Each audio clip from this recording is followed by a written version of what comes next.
Good morning मित्रांनो, कसे आहे तुम्ही? मी सकाळी उठलो. आज मौसम खूप पाण्याचा होता, तर थोडा लेटच उठलो.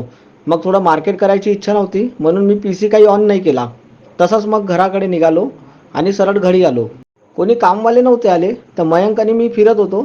तर मयंक आज मला सजेशन करत होता की इथे पी लावून बरोबर लावायची.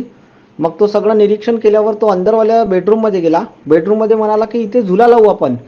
ते ते पी ओ पीचं होतं. त्याचा मूड चांगला होता.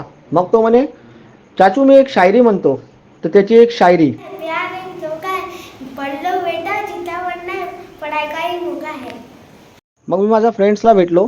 थोडंसं चाय वगैरे पिली आणि चाय पिऊन आम्ही जस्ट समोर गेल्यावर बघतो तर काय, तिथे साप निघाला होता. सगळेजण सापाला शोधत होते, इकडे तिकडे इकडे तिकडे. फायनली सर्पमित्रांनी साप पकडला आणि हा आपल्या समोर आहे. मग तिकडून आम्ही घरी आलो. रिटर्न आल्यावर घरची गणेशजीची आरती केली. आरती केल्यावर शिवेंचा बड्डे स्पेशल केला. तो थोडा घाबरला होता कॅन्डल बघून. घरी आलो, चहा बनवला. मग चहा पिता पिता मार्केटचा ग्राफ बघितला. ग्राफ बघितल्यावर थोडं झोप येत होती. चला मित्रांनो, good night, sweet dream, take care, bye. भेटू उद्या नवीन व्हिडिओसोबत. आमच्या चॅनलला पण लाईक आणि सबस्क्राईब करा.